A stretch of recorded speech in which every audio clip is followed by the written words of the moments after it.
Arrêtez tout, on tient le comics du mois. C'est mon grand coup de cœur de ce mois de mars 2025. Je l'attendais de pied ferme. Il est là, c'est une merveille, c'est un magnifique album et c'est bien sûr les éditions Delcourt qui nous le proposent. Ils sont connus pour faire une sélection de titres. Ils n'inondent pas le marché, ils travaillent leurs titres, ils ont une politique d'auteur. Et ils proposent toujours des ouvrages de qualité, que ce soit au niveau évidemment de la fabrication, du façonnage et de l'album proprement dit, mais aussi des auteurs attachés au projet. Véritable success story depuis des années. Les éditions Delcourt, c'est un gage de qualité. Et c'est avec une joie non dissimulée que je suis ravi de vous présenter les nouvelles aventures de Rocketeer. Rocketeer, nouvelles aventures. Alors vous connaissez certainement le personnage de Rocketeer. Si vous ne le connaissez pas, arrêtez tout, parce que vraiment, il faut vous plonger là-dedans. C'est absolument taré. Rocketeer déjà sorti chez Delcourt est toujours disponible. C'est le chef-d'œuvre du regretté Dave Stevens. Un dessinateur absolument incroyable, un génie, quelqu'un qui a totalement révolutionné la bande dessinée américaine avec ses récits qui depuis le début des années 80, rendez-vous compte, eh bien nous a proposé des aventures qui justement sentaient bon le goût de l'aventure. Ce personnage absolument iconique avec cette qualité de dessin comme on en voit rarement dans l'industrie des comics, surtout au début des années 80. Au début des années 80, on sortait évidemment d'une période, c'était certainement John Byrne qui dominait à l'époque le monde. John Byrne, fantastique dessinateur également, mais alors là on avait un dessinateur qui visait du côté franco-belge et qui avec son trait, avec sa qualité de dessin, d'ancrage et ses scènes d'action absolument folles et son réalisme absolument incroyable mêlé avec tout ce qu'il faut d'aventure, eh bien pouvait nous régaler. Vraiment ça fait partie des chefs-d'œuvre de la bande dessinée moderne. Cette édition, il faut absolument la voir. Ça existe, bien entendu. Je ne sais pas si ça existe encore d'ailleurs, mais j'ai la chance d'avoir l'édition qui est une sorte d'artiste édition, une édition Jetpack, publiée par Néophélis il y a quelques années.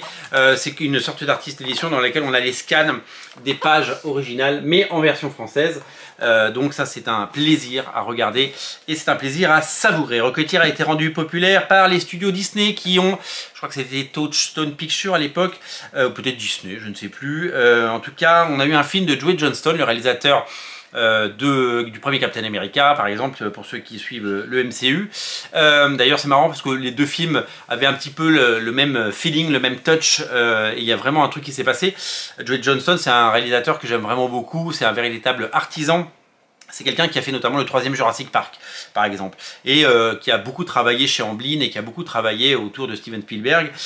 Il y a un côté Indiana Jones dans Rocketeer. Il y a vraiment un côté aventure, tout ce qu'on aime. Ça nous replonge évidemment dans les années 80 et ça nous plonge dans tout ce qu'il y a de nouveau et d'intéressant dans cette époque-là. Graphiquement, c'est un voyage et c'est vraiment parfaitement réalisé de bout en bout. Vraiment, si vous n'avez jamais lu Rocketeer, plongez dedans. Si vous aimez les bandes dessinées d'aventure, si vous aimez tout cela, vous allez adorer parce que c'est tout simplement fabuleux. Je pense qu'il n'y aurait pas eu de Adam Hughes, il n'y aurait pas eu de Arthur Adams, il n'y aurait pas eu de J. Scott Campbell, il n'y aurait pas eu de Terry Dodson, il n'y aurait pas eu tous ces artistes sans le talent de Dave Stevens, parti beaucoup trop tôt mais qui nous laisse pour l'éternité eh bien ce récit incontournable. Ça me donne d'ailleurs envie de revoir le film. Rocketeer a eu droit donc à ces collections d'histoires courtes qui font un magnifique album. Et en 2011, les éditions IDW aux États-Unis ont eu l'idée de faire des nouvelles aventures. Des nouvelles aventures, soit des histoires longues, soit une succession d'histoires courtes. Et déjà sorti chez Delcourt il y a quelques années, un album que je n'ai plus, qui s'appelle Le Cargo Maudit, qui était signé par Mark Waid, je vous le montre en tout petit là, Mark Waid et monsieur Chris Samnee. Un album qui, à la fin de cet album, vous est proposé et il va ressortir avec une nouvelle couverture. Ça m'arrange pour deux raisons. La première, c'est que j'ai le souvenir que c'était un petit format et que maintenant ça ressort dans le grand format, le format de luxe, hein, vous savez, de Delcourt. Et c'est surtout que j'ai fait la bêtise de m'en séparer. Je l'ai eu cet album et je ne l'ai plus. Et je me réjouis de savoir qu'il va revenir parce que Mark Waid et Chris Samnee, évidemment c'est le duo qui nous a régalé sur Daredevil, mais aussi sur la série de Black Widow, pardon, et qui nous régale en ce moment aux États-Unis pour le Batman et Robin Year One, qui arrivera très certainement soit en fin d'année, soit en début d'année prochaine. Les pages sont totalement dingues. En marge de cette histoire longue, le Cargo Medi, il y a eu à plusieurs reprises des nouvelles aventures, donc des mini-séries en 4 parties avec plein de petites histoires.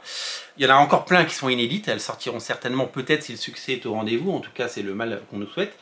La bonne idée chez Delcourt, c'est de nous proposer donc ces histoires courtes avec cette sublimissime couverture de monsieur Alex Ross qui évidemment rend un hommage poignant à la légende de Rocketeer.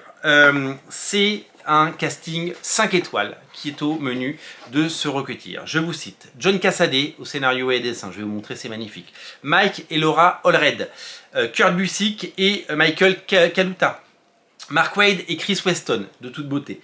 Darwyn Cooke fait des pages, c'est taré. Gene A au dessin, Ryan Sook, le dessinateur fabuleux, Bruce Timm est également au rendez-vous, Tommy Lee Edwards, Scott Hampton, Dave Gibbons, Tony Harris et Joey Pruitt, et John Arcudi et Brendan McCarthy. C'est véritablement les meilleurs auteurs de la génération. Je dis que ça date de 2011, qui sont non seulement venus rendre hommage. Regardez ces pages de John Cassaday, on dirait quasiment du Dave Stevens, c'est de toute beauté. Moi, cet album, il me procure énormément d'émotions. Regardez la maestria et la magie des pages de John Cassaday, c'est fantastiquement incroyable et c'est vraiment sublimissime. Et il y a évidemment le fantastique Michael Allred, je sais que c'est un dessinateur clivant, mais moi j'aime énormément cet artiste. Il y a, on l'a dit, du Michael Kaluta, de Michael W. Kaluta, qui est un style également pulp, hein, on parle de comics pulp, hein, évidemment. Il y a Chris Weston, regardez comme les dessins de Chris Weston sont de toute beauté, j'adore cet artiste, c'est vraiment un artiste légendaire. Je vais vous montrer le Rocketeer en action sous la plume de Chris Weston, regardez comme c'est incroyable. C'est vraiment magnifique, c'est un coup de cœur absolu. Je vous ai parlé de Darwyn Cooke, le regretté Darwyn Cooke. Alors il y a énormément d'auteurs qui nous ont quittés, hein. Darwyn Cooke, Dave Stevens et John Cassaday pour ne parler que d'eux. C'est vraiment triste de voir que certains ne sont déjà plus là. Le fantastique Gene A, que j'adore, dessinateur du top 10 d'Alan Moore notamment. Nous avons ici c'est Ryan Sook. Alors là, Ryan Sook, excusez du peu, je vais vous montrer la première page de Ryan Sook. Regardez, rien que ça donne envie. Voilà, il y a un côté Gatsby, il y a un côté éternel, c'est vraiment du comics à l'ancienne, c'est de la très grande bande dessinée, c'est juste de la bande dessinée anglo-saxonne, ça devrait être lu par tous les gens qui aiment le 9e art. Vraiment, c'est de toute beauté et c'est un coup de cœur. Regardez les pages de Scott Hampton, qui est un dessinateur que j'ai toujours adoré également. Voilà, il n'y a que des grands noms, il n'y a que des beaux dessins. Tony Harris, le dessinateur de Starman, qui bien sûr nous fait des pages. Vraiment, habituellement je suis pas hyper fan des albums comme ça qui proposent énormément de vision artistique et de dessin par des dessinateurs différents. Mais là, c'est le top du top, c'est le sommet, c'est vraiment fabuleux. Il y a même une couverture de monsieur Mike Mignola, une variante qui est mise à la fin. Vraiment, si vous n'avez jamais lu Rocketeer, foncez sur l'album Rocketeer qui est disponible et craquez pour les nouvelles aventures. C'est de toute beauté, c'est mon coup de cœur et c'est véritablement un récit que je vous invite à découvrir d'urgence parce que c'est une merveille. Voilà, arrêtez, voilà, si vous aviez prévu d'acheter des comics ce week-end, de passer en boutique, et eh bien craquez pour Rocketeer. Ne repartez pas sans parce que vous allez le regretter, ça fait partie des chefs-d'œuvre. Merci à vous, merci à tous et on se reparle très bientôt. Salut, n'oubliez pas de vous abonner et merci aussi d'être si fidèles et d'être aussi nombreux sur Radio Comics. Salut, abonnez-vous.